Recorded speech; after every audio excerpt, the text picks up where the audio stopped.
हाय दोस्तों, नमस्कार। जलसा क्लास में एक बार फिर आप लोगों का स्वागत है। दोस्तों आज हम एक इम्पॉर्टेंट चैप्टर पे हम बात करेंगे। जैसा कि दोस्तों आप लोग थंबनेल में देख चुके होंगे 20 नंबर पक्का। जी हाँ दोस्तों, अगर आप लोग इस वीडियो को देख लेते हैं तो आप लोगों का 20 नंबर पक्का हो जाएगा। जो बोर्ड में आप लोगों को पेपर में यूपी बोर्ड में ज़रूर से ज़रूर पूछेगा, तो आप लोग उसे रट लीजिएगा।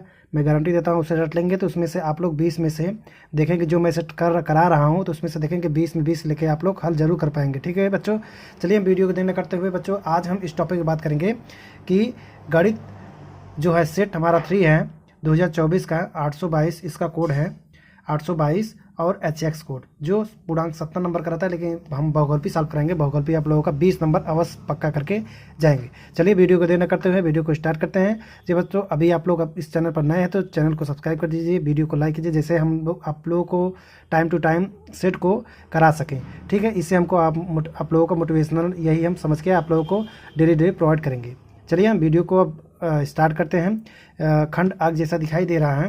क्वेश्चन नंबर 1 बोल रहा है यहाँ पर कि यदि 26 156 का लस या एलसीएम इसको बोलते हैं 156 है, तो हमको महत्सप का ज्ञात करना होता है। इसमें 4 विकल्प दे दिया है। विकल्प ए 156, विकल्प बी 26, विकल्प सी कितना दे दिया 13 और डी 16। ठीक बच्चों, तो इसमें से हमारा कौन सा विकल्प सही होगा इसे हम देखना है। ठीक है, चलिए हम हल करके देखते हैं। देखिए पहला क्वेश्चन यहाँ पर बोल रहा है, यहाँ पर हम जानते हैं कि सूत्र किसका होता है। यहाँ पर संख्या दे दी है 26 और 156। ठीक बच्चों, तो यहाँ पर हम क्या जानते हैं कि अगर हमको दो संख्या दिया हुआ है उसका महत्तम संभव आवर्तक ज्ञात करना है तो लिखेंगे इसका सूत्र होता है मस गुणे लस बराबर पहली संख्या। ठीक है, गुणे क्या लिखेंगे यहाँ पर दूसरी संख्या। पहली संख्या गुणे दूसरी संख्या। तो हमारा महत्सव कितना दे दिया है, तो महत्सव बच्चों यहाँ पर पूछ रहा है तो महत्सव हमको निकालना है। तो हम महत्सव को हम यहाँ पर महत्सव लिख देते हैं महत्सव। ठीक है, गुणे लस हमारा कितना दे दिया 156। ठीक है, बराबर हमारी पहली संख्या कितनी है 26, दूसरी संख्या कितनी है 156। अब देखिए बच्चों यहाँ पर 156 कट जाएगा तो हमारा महत्सव पर कितना आ जाएगा, महत्सव कितना आ जाएगा हमारा 26। तो महत्सव पूछा था तो महत्सव हमारा कितना है 26, तो हमारा बी विकल्प आपका सही हो जाएगा। तो इसी प्रकार आप लोग जो OMR दिया रहेगा उसमें आप लोगों को बी विकल्प गोला करना रहेगा। ठीक है, चलिए हम क्वेश्चन नंबर 2 पे बात करते हैं। बच्चों क्वेश्चन नंबर 2 मोस्ट इंपॉर्टेंट है, इसे आप लोग नोट कर लीजिए। क्वेश्चन नंबर 2 कह रहा है कि निम्नलिखित में से कौन सा अभाज्य संख्याएं का एक युग्म है। ठीक है, युग्म मतलब बच्चों होता है जोड़ा। युग्म मतलब क्या होता है, जोड़ा। तो देखना है इसमें से कौन सा इसमें से जोड़ा सहअभाज्य संख्या है। बच्चों सहअभाज्य संख्या वो होती है जो दोनों जोड़ों में से कोई कॉमन न मिलता हो। जैसे हम विकल्प ए देखते हैं 14 और 35 का, 14 और 35 का। इसमें बच्चों देखते हैं 7 कॉमन है, 7 7 दूनी 14, 7 पच्चे 35। तो 7 ये सहअभाज्य संख्याएं नहीं है। ठीक है, इसी प्रकार हम बीच वाला देखते हैं 18 और 25 का। देखते हैं बच्चों इसका सहअभाज्य संख्या है। इसका देखिए एक को छोड़कर ये देखेंगे ना, इसमें से कोई कॉमन नहीं रहता है ना। इसी प्रकार सी में देखिए, सी में 31 और कितना दे दिया है 93, 31 और 93। तो 31 और 93 दे दिया, तो 31 देखिए इसमें 31 कॉमन है, 31 तिरिक 93। ठीक है, इस प्रकार देखते हैं कि 18 जो 25 है इसमें हमारा कोई कॉमन नहीं है, तो हमारा सहअभाज्य संख्या कौन सी हो जाएगी, हमारा विकल्प बी सही हो जाएगा कि बी में कोई सहअभाज्य संख्याएं नहीं है। ठीक बच्चों, चलिए हम क्वेश्चन नंबर 3 पर चलते हैं। क्वेश्चन नंबर 3 बच्चों बोल रहा है कि बिंदुओं 5,0 और -12,0 के बीच की दूरी ज्ञात करना है। बीच की दूरी ज्ञात करना है। ठीक बच्चों, अगर बच्चों मैं आप लोग अगर वीडियो पर पहली बार देख रहे हैं तो वीडियो को सब्सक्राइब कर दीजिए, जैसा कि और ढेर सारे बच्चों को जोड़ने का प्रयास कीजिए। बोर्ड एग्जाम आप लोगों का नज़दीक हो गया है, तो इसलिए बच्चों आप लोग भरपूर तरीके से मेहनत करिए। ठीक है, चलिए हम शुरू करते हैं क्वेश्चन नंबर 3 पे। तो क्वेश्चन नंबर 3 बच्चों को कह रहा है कि बिंदु जो दे दिया है 5,0। ठीक है, पहला बिंदु दे दिया है, दूसरा बिंदु दिया है -12,0। तो इनके बीच की दूरी पूछ रहा है बच्चों। तो बीच की दूरी का सूत्र हम लिखाए थे आप लोगों को। तो बीच की दूरी क्या हो जाएगी, बीच की दूरी हो जाएगी, लिखेंगे अंडर रूट में x2 - x1 का whole square plus y2 - y1 का होल स्क्वायर। ठीक बच्चों, तो यहाँ पर देखिए x1 का मान कितना है यहाँ पर 5, x2 का मान कितना है -12, ठीक है। और y1 का मान कितना है 0, y2 का मान कितना है यहाँ पर 0। इसी में हम रख देते हैं, तो रखेंगे बच्चों, देखते हैं x1 का मान 5 है और x2 का मान माइनस माइनस प्लस हो जाएगा, तो यहाँ पर लिखेंगे +12 का होल स्क्वायर। ये 0 है तो इसकी 0 आ जाएगी, इसे हम जोड़ लेंगे 17 का होल स्क्वायर। देखिए करड़ी के बाहर आ जाएगा, ठीक है। तो d बराबर कितना हो जाएगा हमारा 17 आंसर आप लोगों का सही है, 17 डिस्टेंस। तो हमारा विकल्प जो है, देखिए विकल्प ए 5 दे दिया है, विकल्प बी 7 दे दिया है, विकल्प डी 13 दे दिया, विकल्प डी हमारा 17 है, तो हमारा विकल्प डी सही हो जाएगा, ठीक बच्चों। तो इसे आप लोग क्या करेंगे, इसे आप लोग घेरा बना के काला कर लेंगे, ठीक है। चलिए हम क्वेश्चन नंबर 4 पर चलते हैं। तो बच्चों क्वेश्चन नंबर 4 बोल रहा है कि वह छोटी से छोटी संख्या जिनको 35, 56 और 51 से विभाजित करने पर प्रत्येक दशा में कितना शेषफल बचे, 7 शेषफल बचे। तो विकल्प ए होगा, विकल्प बी, विकल्प सी, विकल्प और डी, इसमें से 4 विकल्प दे दिया है। तो किसी कोई संख्या से 7 मतलब भाग देंगे, इस 35, 56 और 51 से विभाजित करेंगे, प्रत्येक दशा में हर बार शेषफल कितना बचना चाहिए, शेष। चलिए हम इसके हल करके देखते हैं किस प्रकार से बचेगा। चलिए बच्चों क्वेश्चन नंबर 4 जो था, 4 हल करना था। तो यहाँ पर देखिए हमारी पहली संख्या 35 है, दूसरी संख्या कितनी है 56, तीसरी संख्या 91, ठीक है। तो इसको हम पहले अभाज्य गुणनखंड करते हैं, तो लिखेंगे 5 × 7, इसको लिखेंगे 2 × 2 × 2 × 7, 7 × 56, ठीक है। इसे लिखेंगे 3, 13 7, ठीक है, 13 से 91, 13 × 7 लिखते हैं। अब देखिए बच्चों यहाँ पर क्या करते हैं, अब इसका हम मल्टीप्लिकेशन करते हैं। तो मल्टीप्लिकेशन करेंगे तो सबसे छोटी संख्या 2 है, 2 की पावर 3, ठीक है। 7 की पावर 7 का मान है, तो 7 की पावर 1 गुणे अब क्या है 5 × 13। तो इसका हम मल्टीप्लिकेशन करेंगे। जब हम मल्टीप्लिकेशन करेंगे तो बच्चों इसका कितना आ जाएगा, इसमें देखिए अब इसमें हम गुणा कर लेते हैं। तो गुणा करेंगे 8 × 7 = 56, ठीक है, 13 × 5 = 65। जब हम इसका हम पूरा टोटल गुणा करेंगे, ठीक बच्चों, तो हम किससे गुणा करेंगे तो हमारा उत्तर कितना आ जाएगा 3640। तो 3640 तो गुणा करने पर 56 में जब हम 65 का गुणा करेंगे तो हमारा इतना 3640 उत्तर आएगा, ठीक है। तो हमारा जो है विकल्प कौन सा सही, इसमें अब क्या करना है, इसमें हमको 7 जोड़ देना है, 7 शेषफल बचना चाहिए, तो 7 जोड़ देंगे तो हमारा 3647। तो यही वो संख्या है जो हमको भाग देने पर प्रत्येक दशा में 7 शेषफल बचे, तो 3647 ये हमारा विकल्प सी सही हो जाएगा, ठीक है। चलिए हम क्वेश्चन नंबर 5 पे चलते हैं। चलिए बच्चों क्वेश्चन नंबर 5 यहाँ पर कह रहा है कि 8 के प्रथम 15 गुणजों का योगफल ज्ञात कीजिए। तो गुणज मतलब होता है बच्चों गुणा, तो 8 का हमको मल्टीप्लिकेशन गुणा करना है। 8 का पहाड़ा पढ़ेंगे, 8 एकम 8, 8 दूनी 16, 8 त्रिक 24। तो योगफल ज्ञात करना, हम बीच में क्या योगफल मतलब होता है जोड़, हम जोड़ बीच में लगाते चले जाते हैं। तो 8 त्रिक 24, 8 चौक 32, 8 पंच 40, 8 छक 48, 8 सते 56, 8 टाई 64, 8 9 72, 8 धाम में 80। ये हमारा 10 हो गया। तो इसमें से 15 जोड़ना है, 88, 88 में 8 जोड़ेंगे कितना जाएगा 96, 96 8 जोड़ेंगे कितना जाएगा 104, 104 में 8 जोड़ेंगे 112, 112 में 8 जोड़ेंगे कितना जाएगा बच्चों 120, ठीक है। तो यही हमको पूछा था 8 के प्रथम गुणजों का योगफल, ये हमारा 8 के गुणज हो गए, तो गुणजों का योगफल ज्ञात करना है। तो बच्चों इसे हम जब जोड़ेंगे तो हमारा ये उत्तर टोटल निकल के आएगा, जब जोड़ेंगे तो हमारा कितना आ जाएगा 960। जब जोड़ेंगे तो हमारा विकल्प कौन सा सही हो जाएगा, ये हमारा आंसर हो जाएगा। तो विकल्प देखिए, विकल्प हमारा ए सही आंसर है, ठीक है। अब क्वेश्चन नंबर 7 बच्चों का रहा है 6 कह रहा है यदि द्विघात समीकरण x² + 2x - p = 0 का एक मूलफल कितना है -2। तो एक मूलफल मूल प्लस 2x - p = 0, इसमें एक मूल दे दिया -2। मूल वो होता है दोस्तों जो भी समीकरण होता है उसका एक हल होता है, तो इसी में हम -2 इसमें रख देते हैं। तो x बराबर -2 रखने पर, x बराबर -2 इसमें रखने पर, ठीक है। जब इसमें रखेंगे तो हमारा देखिए -2 का होल स्क्वायर प्लस 2 × x का मान -2 - p = 0, ठीक है। तो इसे -2 का स्क्वायर करेंगे कितना जाएगा -4, तो माइनस माइनस क्या आ जाएगा प्लस हो जाएगा, माइनस 2 को स्क्वायर करेंगे, 2 में 2 का गुणा -4 माइनस पी बराबर 0। तो 4 4 कैंसिल आउट हो जाएगा, तो पी का मान कितना आ जाएगा, पी का मान 0। तो हमारा पी का मान कितना निकल के आया, 0। तो देखिए हमारा विकल्प ए सही है, विकल्प देखिए हमारा ए विकल्प क्या आ जाएगा, सही हो जाएगा। ठीक बच्चों, तो वीडियो को अगर अच्छा लग रहा है तो वीडियो को सब्सक्राइब कर दीजिए और अपने दोस्तों को शेयर कर दीजिए, जिससे कि हमको ढेर बच्चों को ये वीडियो पहुंच सके। ठीक है, अब हम चलते हैं क्वेश्चन नंबर 7 पे। क्वेश्चन नंबर 7 बच्चों का रहा है, यक्स अक्ष पर स्थिति एवं बिंदु 5, -2 तथा -3, 2 से समदूरस्थ बिंदु के निर्देशांक होंगे। ठीक बच्चों, चलिए बच्चों, यही देखिए हमको समदूरस्थ पूछ रहा है, तो हम ये हमारा पॉइंट ए हो गया, ये हमारा पॉइंट बी, इसको हमको मिलाने वाले समदूरस्थ बिंदु ज्ञात करना है। तो यहाँ पर हम कोई पॉइंट मान लेते हैं सी। ठीक है, तो सी मान लिए, तो यहाँ पर जो हमारा समदूरस्थ है बराबर है, तो ए सी बराबर लिखेंगे बी सी, ए सी बराबर बी सी।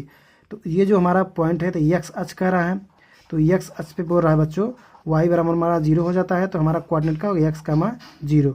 तो देखिए ये हमारा सी का कोऑर्डिनेट हो गया यक्स कामा 0। अब हम दो बिंदुओं के बीच की दूरी का सूत्र लगा देते हैं। तो यहाँ पर सिंपली क्या करेंगे, लिखेंगे x2 - x1 का होल स्क्वायर। ठीक है, और y2 कितना है, 2 - 0 का होल स्क्वायर बराबर, इसमें लिखेंगे दूसरे कोष्टक में लिखेंगे x2 - x1 का whole square plus y2 - y1। ठीक है, y2 - y1 का होल स्क्वायर। ठीक बच्चों, तो यहाँ पर हम देखते हैं इसका हम होल स्क्वायर कर देंगे तो करड़ी में निकल जाएगा बाहर। तो लिखेंगे यहाँ पर x square plus 9 plus minus कितना आ जाएगा, -6x। ठीक है, माइनस माइनस प्लस हो जाएगा, तो +4 बराबर इसका x square plus 25 minus 10x plus y, इसका मान किया जाएगा 4, y का मान चूँकि है यहाँ पर 0, तो 0 हो जाएगा, 4 4 4 कैंसिल आउट हो जाएगा, यक्स कैंसिल आउट होगा। इस प्रकार देखेंगे तो हमारा जो मूल बिंदु निकल के आएगा यक्स मान। ठीक है, तो यक्स मान हमारा कितना आ जाएगा, यहाँ पर देखिए 7वें का हमारा विकल्प देखिए यहाँ पर 1, 0 हमारा डी आंसर सही हो जाएगा। ठीक है, चलिए हम क्वेश्चन नंबर 8 पे चलते हैं। देखिए बच्चों, क्वेश्चन नंबर 8 कह रहा है, क्वेश्चन नंबर 8 7 तो हमारा हो गया। क्वेश्चन नंबर 8, समीकरण 2x² - 5x + 4 बराबर 0 के मूलों की प्रकृति क्या होगी। ठीक है, तो मूलों की प्रकृति हमको निकालना पड़ेगा। तो यहाँ पर लिखेंगे 2x² - 5x + 4 बराबर 0, ये हमारा समीकरण है। तो मूलों की प्रकृति निकालने के लिए हमारा सूत्र होता है विविध का d बराबर b² - 4ac। तो हम इसको कंपेयर करेंगे किससे, ax² + bx + c बराबर 0।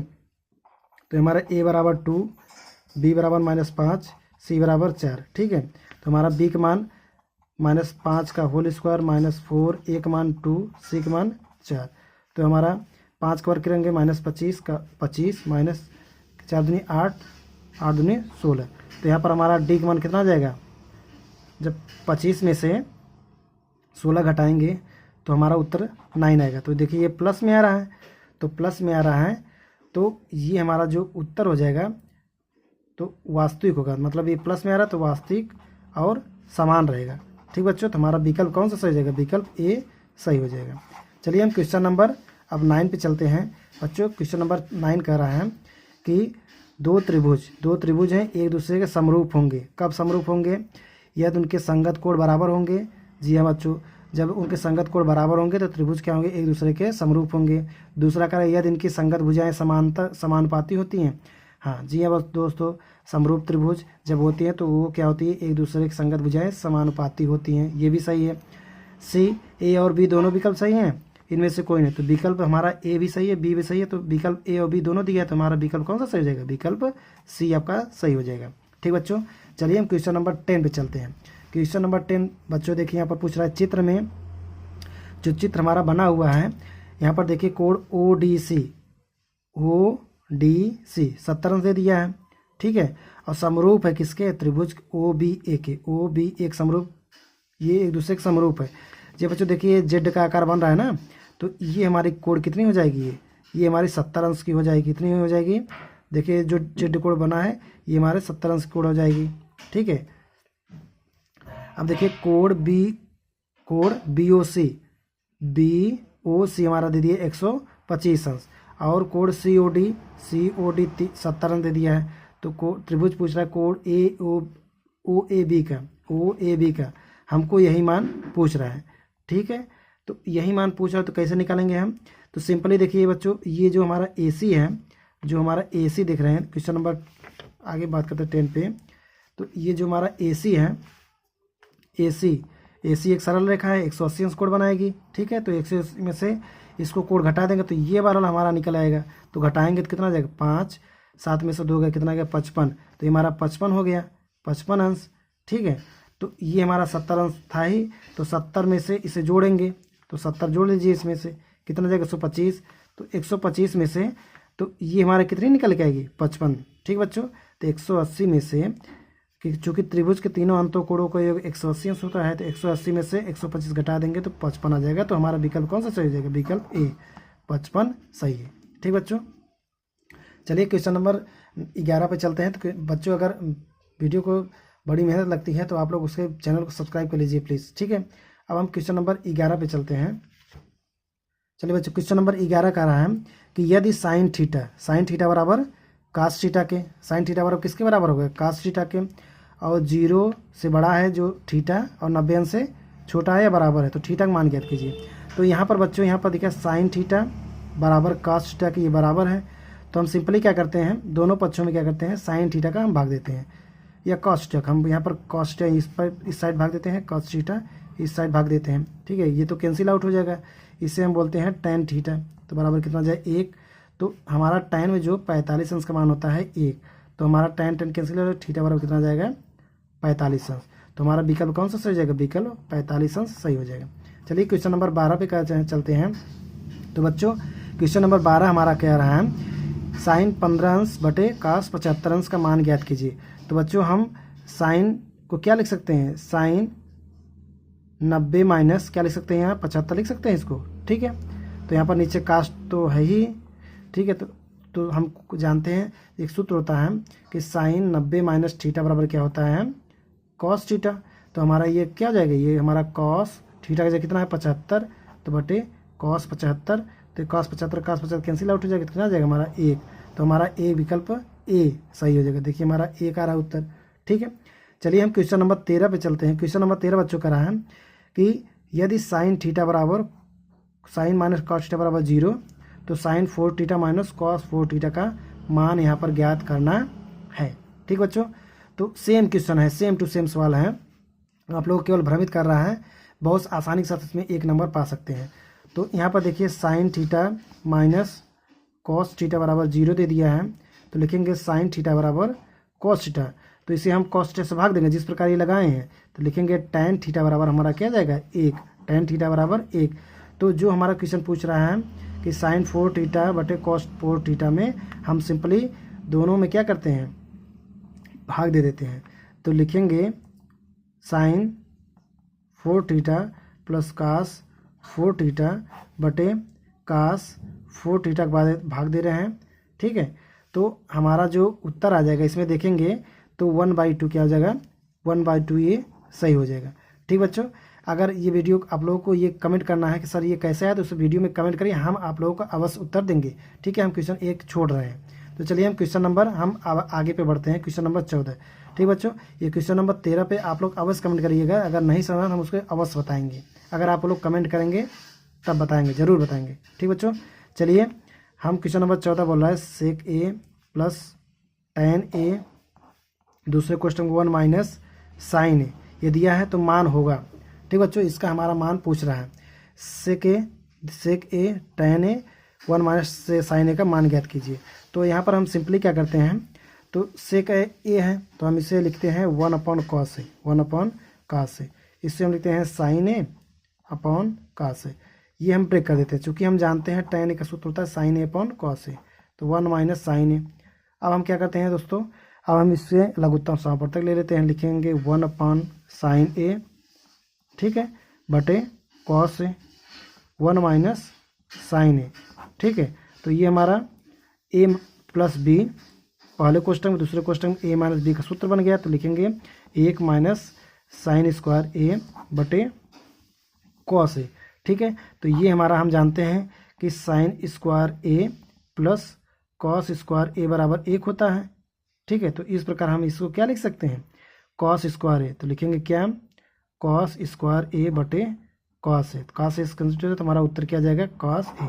तो कॉस ए हमारा विकल्प देखिए, इसमें से कॉस ए कहाँ पर है, कॉस ए हमारा विकल्प डी सही है। ठीक है, चलिए हम क्वेश्चन नंबर 15 पे चलते हैं। क्वेश्चन नंबर 15 बच्चों का रहा है कि चित्र दे दिया है कि चित्र में बिंदु ओ का बिंदु ए और पी से मिलाने अवनमन कोण की माप होगी। देखिए बच्चों, यहाँ पर चित्र में देखिए अवनमन कोण की माप, देखिए अवनमन कोण की माप देखिए, जब हम ए और पी से देखेंगे, देखिए ए से देखेंगे किधर, पी की तरफ देखेंगे ओ पे, तो हमारा कितना 45 अंश का बनेगा, और पी से देखेंगे तो कितना बनेगा 60 अंश का बनेगा। तो हमारा विकल्प कौन सा सही है, विकल्प सी। अवनमन कोण मतलब होता है जैसे हम लोग छत पर खड़े हैं, छत पर से नीचे देख रहे हैं, तो वही हमारा अवनमन कोण होता है। ठीक है, चलिए हम क्वेश्चन नंबर 16 पे चलते हैं। क्वेश्चन नंबर 16 के बच्चों का रहा है कि किसी त्रिभुज ए बी सी में कोई भी त्रिभुज है, कौन सा त्रिभुज, कोई भी त्रिभुज ले लीजिए। यहाँ पर कोई त्रिभुज ए बी सी बोल रहा है, कोई भी त्रिभुज, मान लीजिए यहाँ पर कोई त्रिभुज ए बी सी है, हम इसको ए नाम देते हैं, ए बी और सी। कोण सी और tan ए, यहाँ पर tan ए का मान दे दिया, tan ए बराबर 1/√3। ठीक है, तो tan ए का मान दे दिया है कोण सी के लिए, कोण सी और tan ए का मान दे दिया है। तो हमको क्या ज्ञात करना है कि इसका मान sign A cos B plus cos A और साइन बी का मान ज्ञात करना है। तो देखिए cos A sign A cos B plus cos A sine B, ये हमारा साइन ए प्लस बी का सूत्र हो जाता है, क्या, साइन ए कॉस बी। तो यहाँ पर tan ए का मान दे दिया 1/3, तो tan ए बराबर लंब बटा क्या होता है, आधार। तो इस प्रकार हम पाइथागोरस प्रमेय से निकालते हैं इसको। तो ये हमारा उत्तर कितना आ जाएगा, 1 1 4 आ जाएगा, तो लिखेंगे 2।